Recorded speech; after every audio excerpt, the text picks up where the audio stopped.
Well, good morning, everyone. My name is MightyStream. Today is July the 8th. I'm brought to you by Hope Through Navigation, and this is our H.O.O.D Recovery Services. H.O.O.D is an acronym, H-O-O-D, that stands for Hope Offered on Demand. I encourage you to reach out to me at recoveryofhope21@gmail.com. Let's get right into the Just for Today NA meditation. Again, I have not read it in advance. I try to keep my podcast as organic as possible. One of the individuals that I love to follow, his name is Brendan Bouchard, and I listen to his podcast every day. And he is organic. He doesn't use notes or anything like that. If he stumbles over something that he says, if he happens to be reading from his book, he just rereads it, And so I'm just trying to be as organic as possible. Today is July 8th, and the title of the Just for Today NA meditation is the G word. So I'm going to be talking about God.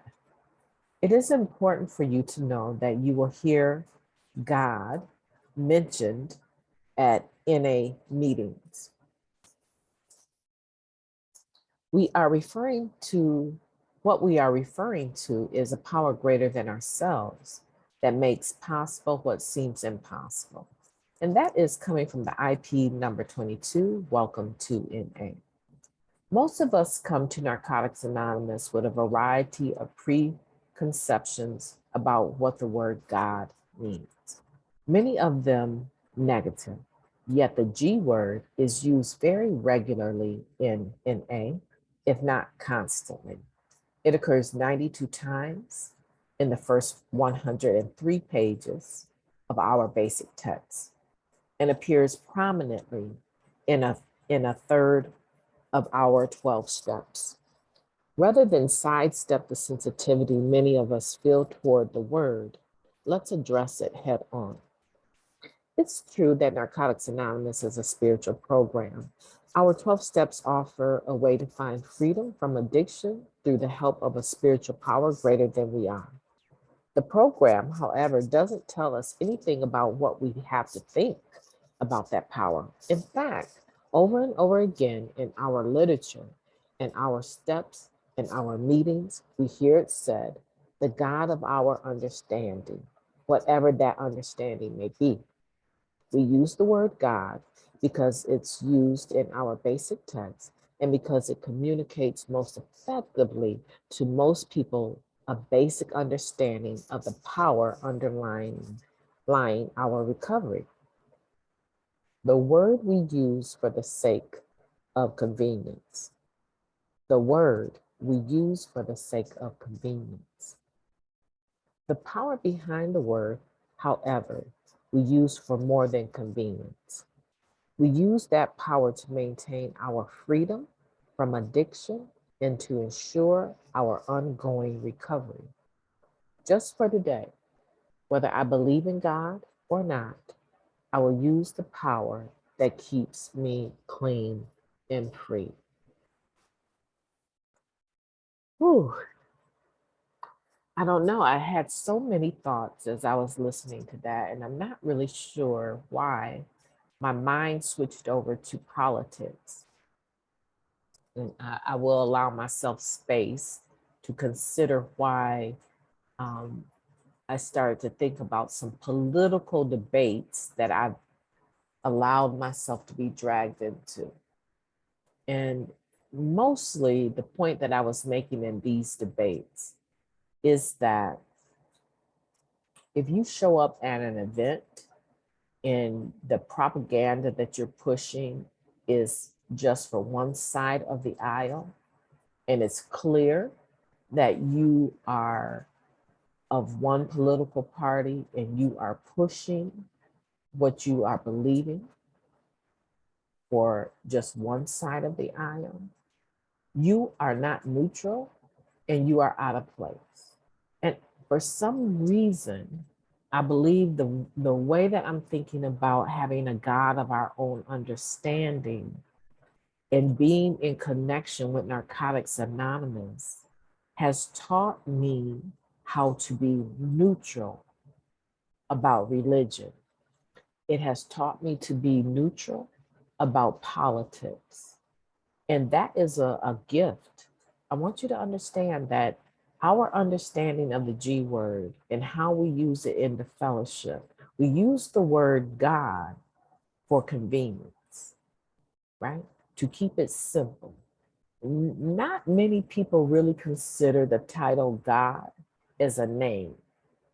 Most people consider it as a title that makes it simple for other people to know and understand that you are referring to a God, power greater than yourself, that you have a faith in a being or something greater than yourself. So the term God is used.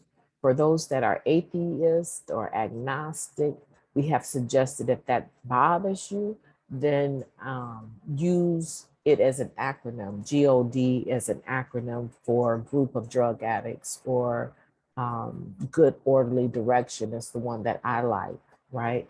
So Narcotics Anonymous, I guess I'm just saying that I feel that in general, the members in Narcotics Anonymous actually are going to be on the right side of history, because we have learned to be tolerant, right? To be tolerant and open-minded when it comes to the expression of others in their higher power.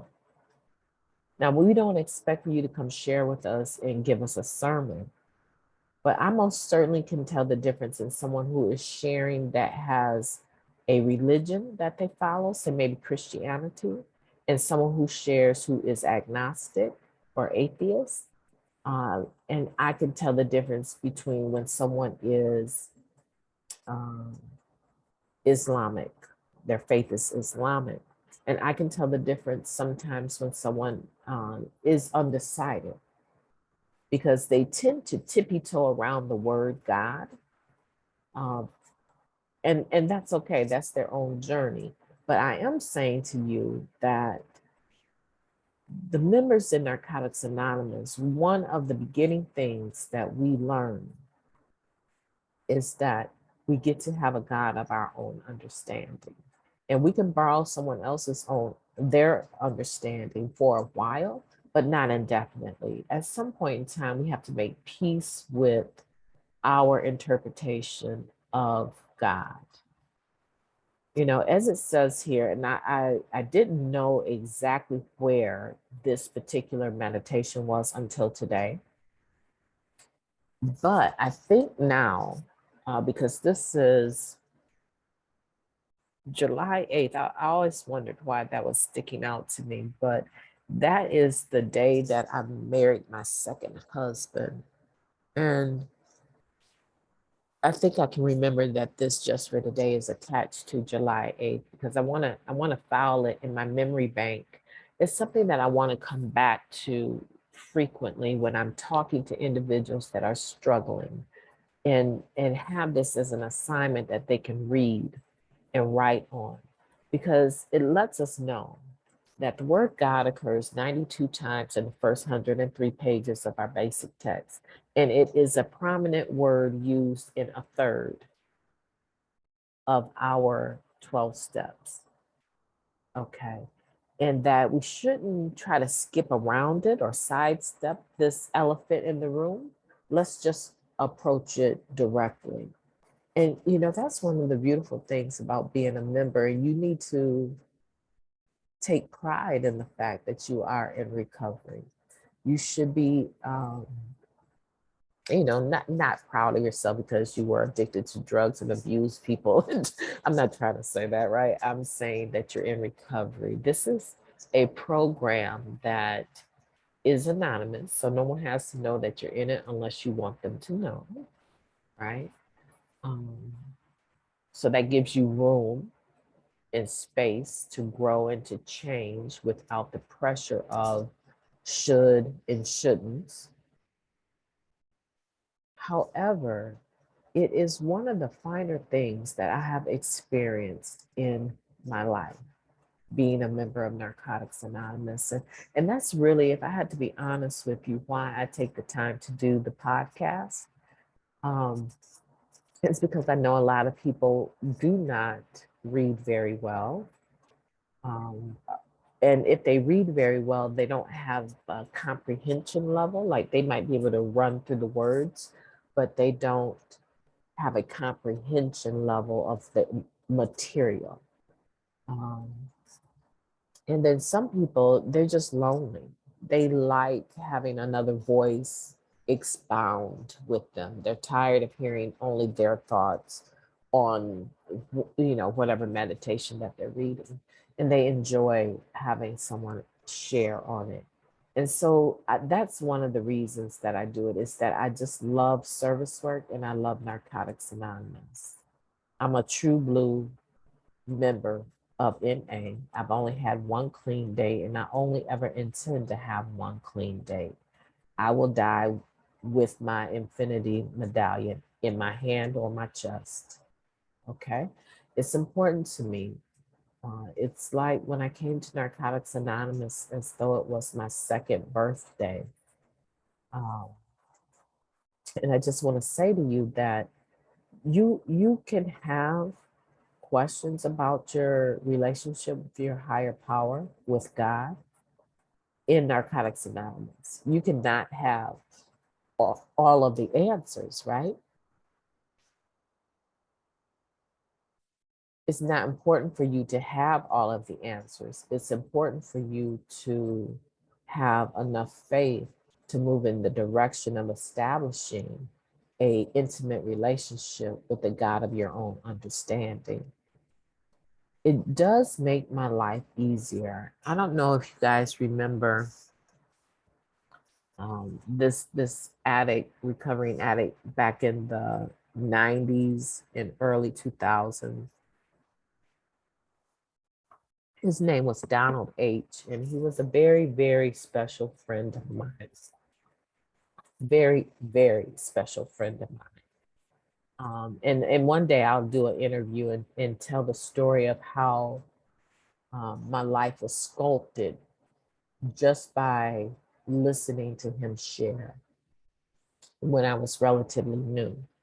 And so he used to say at the beginning, he always had this little speech that he'd go through. We thought we were listening to the president of the United States of America give a speech. He was just really profound with his oratory skills. So this is what he would say: I'd rather live in this life, believing in God, die, get on the other side, and find out there ain't one, than live in this life, not believing in God, die, and get on the other side and find out that there is one. And then he would add this little sentence: believing just makes my life that much easier. That's what he would say. People focus on that first part, right? But he would always say, believing in God just makes my life that much easier. Okay. So the the privilege, I want to call it a privilege and an honor, because Narcotics Anonymous has taught me that having a God of my own understanding is something that, one, I never believed was even possible, right? I never believed was even possible. And then when I learned that it was okay to, one, not understand the God of your own understanding completely, have some questions, but also that it could change. Like how I understand the God of my own understanding when I first got here was the God of my own understanding that I was raised with.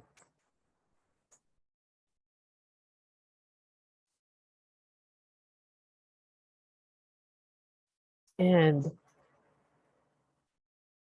there were pieces of that understanding that are still beautiful to me. Still beautiful to me. And I hold on to those.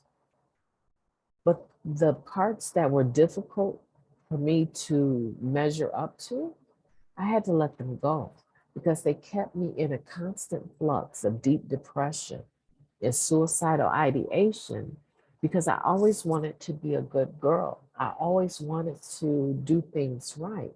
And so when my instincts would kick in and I wasn't able to accomplish that, the level of guilt and shame that I carried with me was always driving me towards ending my life. I had to let that go. And it was only through Narcotics Anonymous that I was given the awareness that I could.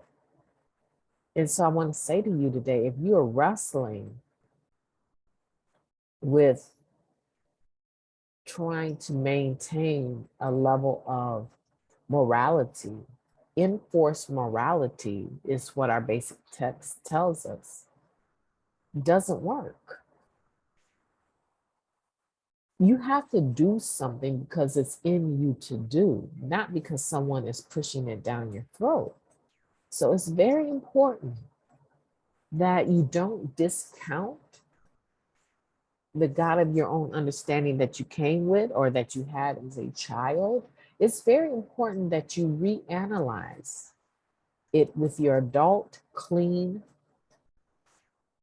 focused mind and make a decision now that you're able to. Because as a child, even as a teenager, your brain is not developed fully to the point where it is going to connect all of the dots without a lot of errors. A lot of errors. The decision I made at 16 and the decision I would have made at 26 even are two different decisions. And I have paid dearly for a lot of the decisions that I made at that age, thinking I was a grown woman. But no. But today, I can be held accountable for the decisions that I make with the information I believe to be true because my mind is developed. My brain has been clean more than half of my life. And I have not even hit 60. So you know I got here pretty young, right? So I just want to say that to you. I want to give you room. You know, there's people that talk about, you know, being spiritual, but sometimes they use that as a shield to keep you from an awareness that they're not really sure about who or what God is.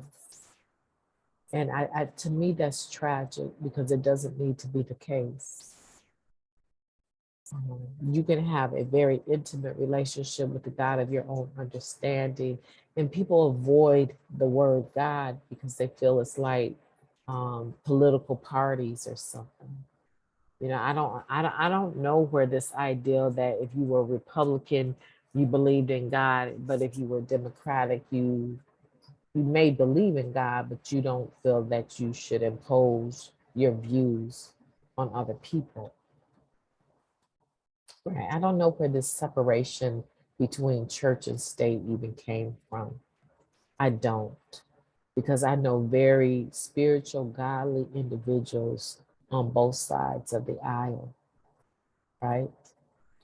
The aisle that I stand in is a theocratic government, a God ruled government. It's neither Republican or Democratic or liberal. I stand with the God of my understanding because this God of my own understanding has the ability to solve all my problems or lead me in the direction of light. That's where I stand, in case you're wondering. But I just want to make sure that you know where you're standing because where you stand, because where I stand is not important at the moment. It's about you getting comfortable with the G word, you getting comfortable with your relationship with God, or if you have questions, you getting enough ground, enough understanding so that you can stand stand in a position of empowerment in regards to your relationship. That's what I wish for you today. Narcotics Anonymous is a spiritual program. It is not religious. Our basic text does use the word God. Many people have tried to drag it out of our book, and I don't think that will ever happen.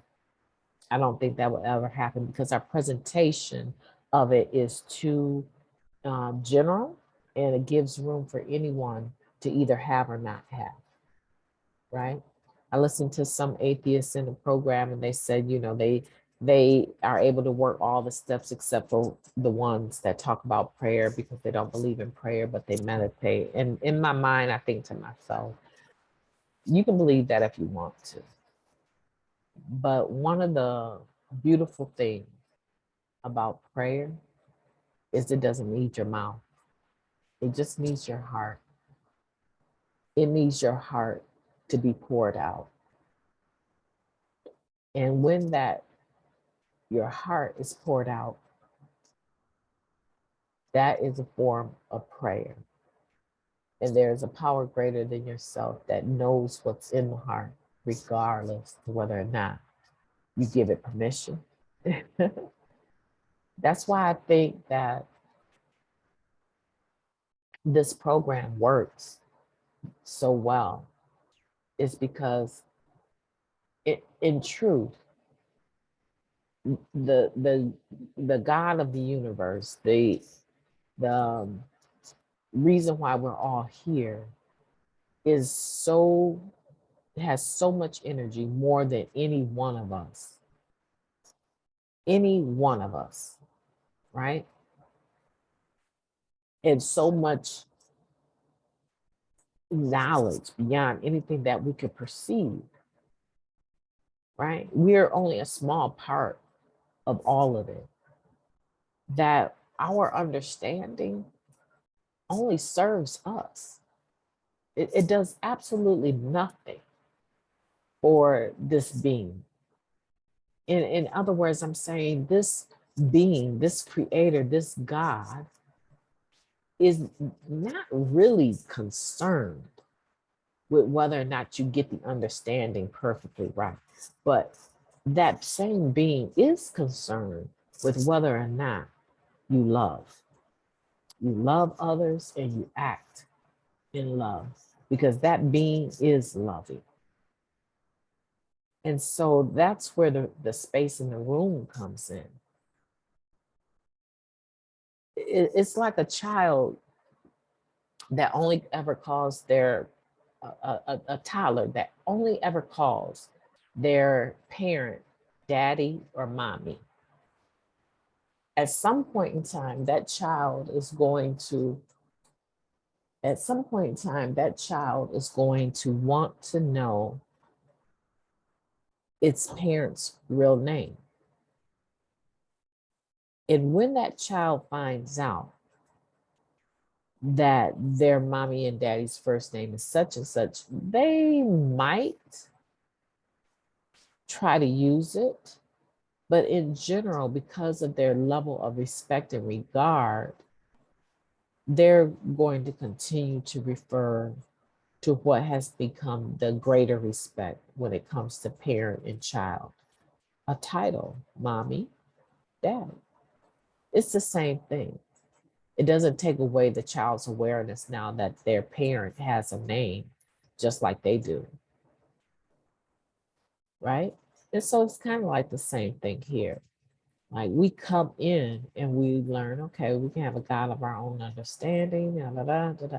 But at some point in time, you want to grow past that and get more intimate with that God of your own understanding. And you have the right to. And whatever path that takes you down, generally speaking, among the members in the fellowship at meetings and events, you're still going to use this title, God or higher power, so that the ground stays neutral. I hope that helps you today. I could go on forever, and I probably have. My name is MightyStream, and I will be talking to you tomorrow.